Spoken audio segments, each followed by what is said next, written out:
एक बार फिर से हम आपके सामने आए एक नई वीडियो लेकर। अब है जो वीडियो पॉलिनोमियल्स की क्लास 10th। देखो पॉलिनोमियल्स तो आपने ऑलरेडी 8th में, 7th में, 9th में you have already been studied. देखो बहुत ही सिंपल सी चीज होती है, ठीक है, पॉलिनोमियल्स। लेकिन पॉलिनोमियल्स तो सबने पढ़ा होगा, लेकिन उससे पहले आपने कुछ चीज सीखी होगी, जो भी चीज आप सोचते हो कि कहां से ये बना। अलजेब्रा। अलजेब्रा एक मैथमेटिक्स की ब्रांच है जहां से इसकी शुरुआत हुई थी और वहीं से बना था एक अलजेब्रिक एक्सप्रेशन।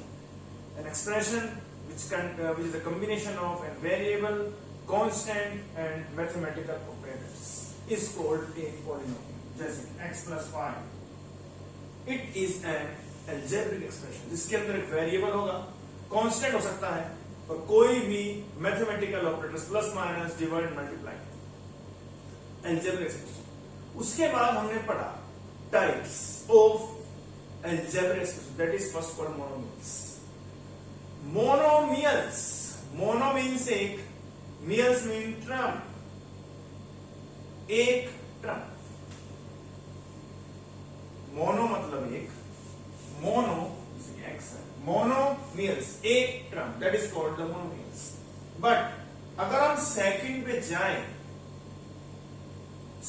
पे जाएं तो वो बनता है binomials, binomials, that is called the two terms, like that।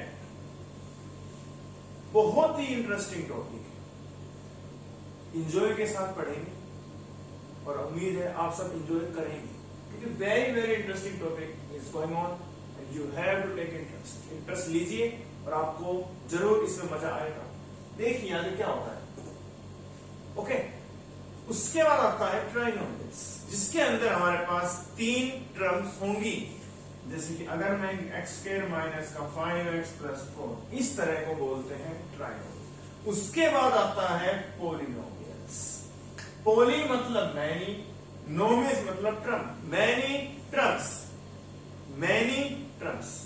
लेकिन पॉलिनोमियल्स की कुछ रेस्ट्रिक्शंस हैं। जैसे मैंने यहां पर अगर x प्लस 5y कर दिया, ये अब भी बाइनोमियल है और ये अब भी एक अलजेब्रिक एक्सप्रेशन है, बट ये पॉलिनोमियल नहीं है। पॉलिनोमियल होने के लिए कुछ कंडीशंस हमें पता होनी चाहिए कि वो क्या क्या है। सबसे पहली चीज, पॉलिनोमियल वो होगा जिसके अंदर सिर्फ एक ही वेरिएबल प्रेजेंट होगा, अगर इट इज x या फिर literals y and z, anything, but variable should be single. Okay, but expression बनने के लिए उसमें वेरिएबल का होना जरूरी है। अगर वेरिएबल एक से ज्यादा है, डजंट मैटर, वो तब भी एक एक्सप्रेशन है, that is called an algebraic expression. अब जैसे कि ये एक पॉलिनोमियल है, क्यों? क्योंकि इसमें वेरिएबल एक ही है। ओके, ये तो सिंपल सी चीज। पॉलिनोमियल कब बनता है और उसके होने के लिए क्या क्या? पहली चीज होती है वेरिएबल। फर्स्ट थिंग, वेरिएबल उसमें एक ही होना चाहिए। लेकिन वेरिएबल के अलावा भी कुछ कंडीशन है। सबसे पहले उसके बाद आता है डिग्री। डिग्री का मतलब क्या होता है? वेरिएबल की पावर। जो भी वेरिएबल की पावर होगी वो सिंपल एक इंटीजर होगी, बट पॉजिटिव इंटीजर, नेगेटिव नहीं, positive integer. The degree of all the variable should be positive integer, क्योंकि अगर नेगेटिव डिग्री हुई, नेगेटिव इंटीजर हुआ, that should not be a polynomial. वो पॉलिनोमियल नहीं होना चाहिए, अगर हो भी नहीं सकता, can not be a polynomial. Second, degree जो होनी चाहिए पॉजिटिव इंटीजर। अब सबको पता है अगर वो पॉजिटिव इंटीजर है तो सबको पता है फ्रैक्शन में नहीं आ सकता, क्योंकि फ्रैक्शन तो इंटीजर में नहीं हो सकते। जैसे 1/2 है, 1/2 एक क्या है? एक फ्रैक्शन भी है और एक रैशनल नंबर भी है, बट वो इंटीजर नहीं है। इंटीजर रैशनल नंबर तो है, बट रैशनल नंबर सारे इंटीजर हो ऐसा जरूरी नहीं है। ओके, अब पॉलिनोमियल होने के लिए डिग्री होनी चाहिए और variable should be 1 he variable उसमें होना चाहिए। एक से ज्यादा होए तो वो पॉलिनोमियल नहीं बन सकता।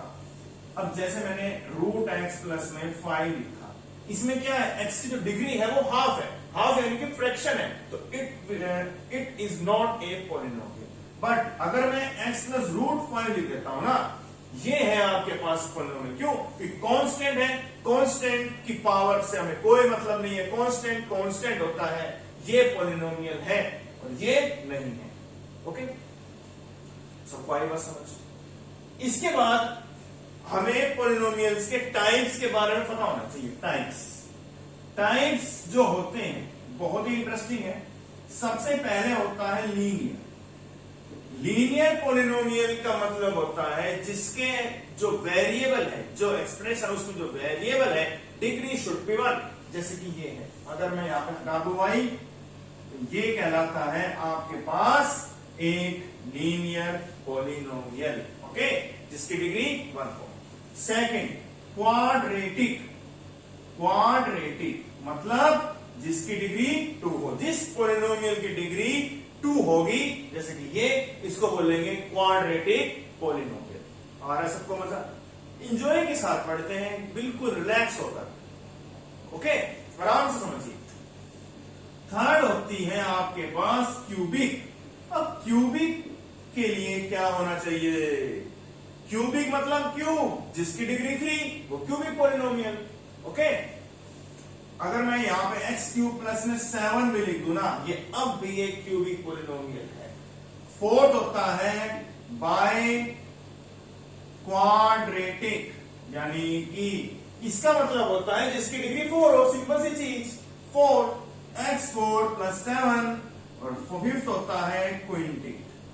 क्विंटिक का मतलब है जिसकी डिग्री 5। उसके बाद कितनी भी डिग्री आ जाए आपके पास, वो एक सिंपली एक पॉलिनोमियल कहा जाएगा, उसका कोई नाम नहीं है। बट अगर डिग्री 5 है, you can all learn that names of a polynomial. You should know about the polynomial and you should know about the types, these types of a polynomial. Okay, अब जैसे पॉलिनोमियल हम सब ने introduction पढ़ लिया। अब polynomial जो जिसमें हम पढ़ने वाले हैं, वो हम पढ़ते हैं एक क्वाड्रेटिक, क्योंकि हमारे पास जो 10th क्लास में है उसमें पॉलिनोमियल करता है रिलेट क्वाड्रेटिक से। अब क्वाड्रेटिक पढ़ने से पहले हमारे पास एक चीज और आती है, ठीक है? जैसे हम क्वाड्रेटिक पढ़ते हैं, तो क्वाड्रेटिक से पहले हमें एक चीज और पता होनी चाहिए कि ग्राफ से हम किसी के जीरोस कैसे निकाल सकते हैं। ग्राफ सिंपली देखो, ग्राफ जो होता है, ग्राफ से हम जीरो पता लगा सकते हैं। जैसे ये आपके पास मान लो एक ग्राफ है, मेरा फंक्शन है y is equal to px। अब मैंने इसका ग्राफ ड्रॉ करा, अब इसके जीरोस कितने हैं? डिपेंड ऑन जीरोस किसके हैं? फंक्शन किसका है? x का। इसका मतलब क्या है? जितने पॉइंट्स पर इस ग्राफ ने एक्सिस x को कट किया है, that is called the number of zeros. Zeros means factors of that polynomial, यानी कि वो नंबर जिससे वो पूरा पॉलिनोमियल जीरो पॉलिनोमियल में कन्वर्ट हो जाएगा, उसी को बोलते हैं, उस पॉलिनोमियल के जीरोस कितने हैं? वो 1, 2, 3 एंड 4। क्योंकि इसने इस एक्स एक्सिस को, इस ग्राफ ने 4 पॉइंट्स पे कट किया है। ओके, लेकिन अगर मैं ग्राफ बनाऊं जैसे कि ये, अब इसमें 1, 2, 3, 4 ग्राफ किसी भी तरह बन सकता है, बट जितने पॉइंट्स पे वो कट करेगा उस ग्राफ, उस एक्स एक्सिस को, that is called the number of zeros. Understood? अब सुने, हमारे पास जो है सब जो मेन जो चीज है उसको बोलते हैं क्वाड्रेटिक। क्वाड्रेटिक पॉलिनोमियल आपके पास कौन सा होता है? ax स्क्वायर प्लस में bx प्लस में c where a is not equal to 0। देखो, पॉलिनोमियल जब हम किसी को लिखते हैं ना, तो हमारे पास सिंपल सी चीज होती है, an x की power n, an minus 1 x की power n minus 1 dot dot dot a not. ये है एक पॉलिनोमियल लिखने का तरीका। देखो, डिग्री कम होती जा रही है और लास्ट में सिर्फ कांस्टेंट ही बच गया। लेकिन जब भी हम पढ़ते हैं क्वाड्रेटिक डिपेंड ऑन डिग्री 2 होनी चाहिए, 2 1 and C will be constant. अब ये है मेरे पास पॉलिनोमियल। पॉलिनोमियल जो होता है डिपेंड करता है कितने जीरोस होंगे, 2 होंगे, तो एक अल्फा दूसरा होगा बीटा। ये है एक पॉलिनोमियल क्वाड्रेटिक के जीरोस, दैट मींस फैक्टर्स या फिर रूट्स। अब उसके बाद हम पढ़ते हैं पॉलिनोमियल तो हम एक चीज और पढ़ते हैं, relation between zeros and coefficients. लेकिन जीरोस हम निकालते कैसे हैं, डिपेंड, हमने आप सबने पढ़ा होगा method of splitting the middle term. Middle term split करने से हम इजीली इसके फैक्टर्स यानी रूट्स या फिर जीरोस को निकाल पाएंगे। उसके बाद हम पढ़ेंगे relation between zeros and coefficients. Zeros ये, कोफिशिएंट ए बी, एक्स का कोफिशिएंट ए है और एक्स का बी है, सी क्या है, एक कांस्टेंट टर्म है। ओके, तो सबसे पहला होता है सम ऑफ जीरोस, यानी कि जो हम जीरोस निकाले हैं उसका सम किसके इक्वल होता है, that will be minus B by A. B means coefficient of x and A means coefficient of x square, यानी कि जो डिग्री है उसका कोफिशिएंट।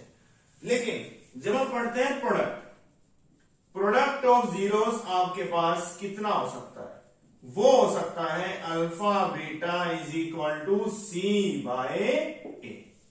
सी मींस कांस्टेंट टर्म और ए क्या है, कोफिशिएंट ऑफ एक्स स्क्वायर। ये है आपके पास दो रिलेशन जीरोस एंड कोफिशिएंट के बीच में, और यही है बहुत ही इंपॉर्टेंट, क्योंकि आपके पास इस बार question 10th class CBSE objective आने वाले हैं और बहुत सारे क्वेश्चंस आपको इसके ऊपर मिलने वाले हैं, क्योंकि ये 1 मार्क के क्वेश्चन आएंगे और इसके ऊपर बहुत ही इंटरेस्टिंग क्वेश्चन रहेंगे।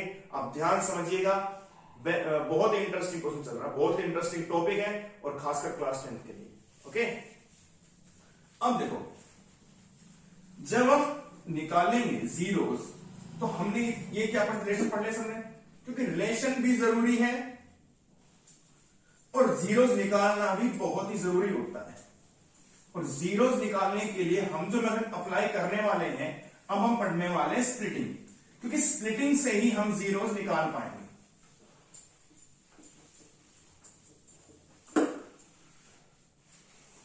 तो अब जीरोस जैसे हैं, जैसे कि हमारे पास एक्स स्क्वायर माइनस का 7x प्लस 12, ये है एक पॉलिनोमियल, डिग्री 2 है तो जीरोस भी 2 आएंगे।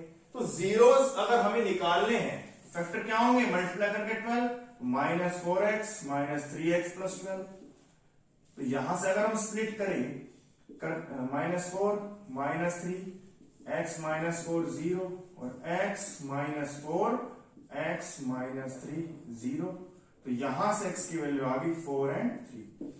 ये क्या है, ये है आपके पास इस पॉलिनोमियल के जीरोस।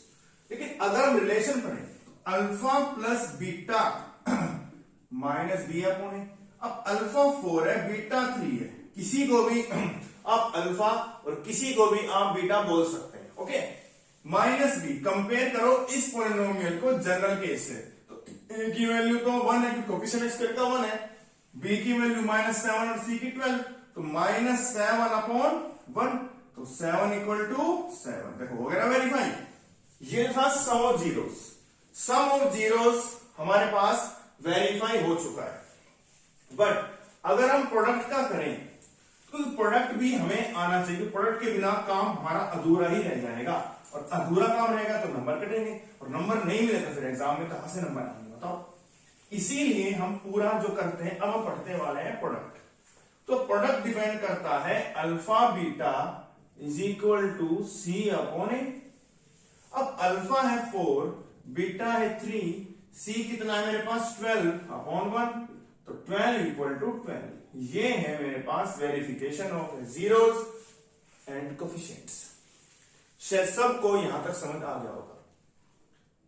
अब काम पूरा नहीं हुआ, अभी तो हमें यह भी सीखना है कि हम क्वाड्रेटिक पॉलिनोमियल बनाते कैसे हैं, कैसे बनेंगे, depend on zeros, sum of zeros या प्रोडक्ट ऑफ जीरोस। दोनों चीज भी पॉलिनोमियल में है तो पॉलिनोमियल तुरंत बन जाएगा। ओके, देखिए, अब पॉलिनोमियल बनाने के लिए तो हमने पढ़ा था सम ऑफ जीरोस और प्रोडक्ट ऑफ जीरोस। लेकिन अब हम पढ़ने वाले हैं पॉलिनोमियल बनते कैसे हैं। अगर पॉलिनोमियल हम बनाएं, उसका फॉर्मूला होता है x square minus sum of zeros into x plus में प्रोडक्ट ऑफ जीरोस। ये है formula to making a quadratic polynomial. Okay, अब जैसे हमें मान लो सम पता है, सम यानी कि अल्फा प्लस बीटा में पता है 5 और अल्फा बीटा पता है मान लो 6।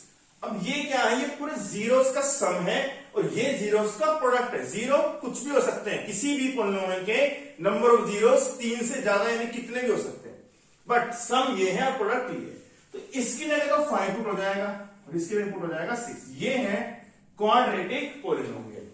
लेकिन अगर हमें मान लो जीरोस पता हो और हमें उसके बाद बनाना पॉलिनोमियल, तो कैसे बनाएंगे? कुछ भी दिक्कत नहीं है। मान लो अल्फा -3 है और बीटा में मान लो -7 है, ये है आपके पास पॉलिनोमियल, तो कोई दिक्कत नहीं है। अल्फा -3 और -7 प्लस हो गया ना, प्लस का प्लस माइनस माइनस, और इनकी मल्टीप्लाई करें, -3 की कितना हो जाएगा, -3 -7 -10, ये होगा प्लस का 10x और 7 3 जा 21, बन गया पॉलिनोमियल। कोई दिक्कत नहीं, सिंपल सी चीज है। पॉलिनोमियल अगर बनाना है तो सिर्फ डिपेंड करता है वो जीरोस के, कि जीरोस हमें क्या क्या पता है। ओके, अब हम पढ़ते हैं क्यूबिक का भी हमें पता होना चाहिए। क्वेश्चन क्यूबिक पे भी आ जाता है और क्यूबिक पॉलिनोमियल के जीरोस और उसके कोफिशिएंट में क्या क्या रिलेशन हो सकते हैं। ओके, तो देखिए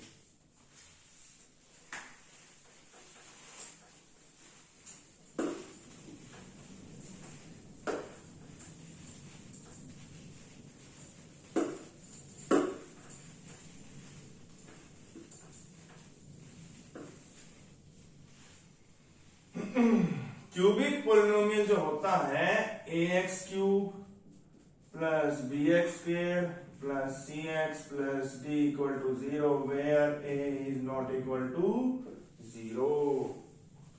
अब देखिए सम होता है alpha plus beta gamma, 3 zero है ना, तो -b/, और alpha beta plus beta gamma plus alpha gamma सीमा, इसको बोलते हैं sum of product of zeros. Third is product of zero, alpha beta gamma is equal to -d/a। ये है रिलेशन। बट अगर हम सम पॉलिनोमियल हमें जीरोस पता हो और बनाना हो तो कैसे बनेगा, x cube minus alpha plus beta plus gamma x square, फिर plus alpha beta beta gamma और अल्फा गामा एक्स और माइनस अल्फा बीटा गामा। देखो प्लस माइनस प्लस माइनस, पहले 3 फिर 2 फिर 1 फिर कांस्टेंट। ये है किसी भी क्यूबिक पॉलिनोमियल को अगर आपको मतलब बढ़ाना है, एक्सप्रेस करना है, ये है उसका फॉर्मूला। सिंपल सी चीज है, ऑब्जेक्टिव क्वेश्चन है, डायरेक्ट फॉर्मूला लगाइए। Formula depend on zeros, zeros आपको मिल जाएंगे, पुट कीजिए, you can easily find the cubic और ए क्वाड्रेटिक पॉलिनोमियल। तो आज की वीडियो जो थी वो पॉलिनोमियल के ऊपर थी, उनकी जीरोस कैसे निकालते हैं, उसको पॉलिनोमियल किस तरह से बनाते हैं, और मेनली पॉलिनोमियल होता क्या है, उसके टाइप्स क्या क्या होते हैं। तो जिसको हमारे वीडियो अच्छी लगे उसको प्लीज लाइक शेयर सब्सक्राइब करें और कमेंट करना ना भूलें, और जितना हो सके शेयर करें। और जितना आपने अपना सपोर्ट दिया स्टूडेंट्स, इसको बनाए रखिए इस तरह से ही। और किसी को कोई भी डाउट है मुझसे पूछ सकते हैं कमेंट करके, और सपोर्ट बनाए रखें और वीडियो को देखिए। और क्योंकि वीडियो बहुत इंपॉर्टेंट, एग्जाम टाइम है आपके पास, एग्जाम 30 नवंबर से है 10th क्लास के, इसको सीरियस लेना और वीडियो बहुत इंपॉर्टेंट है, इसको देखना। Thank you so much students.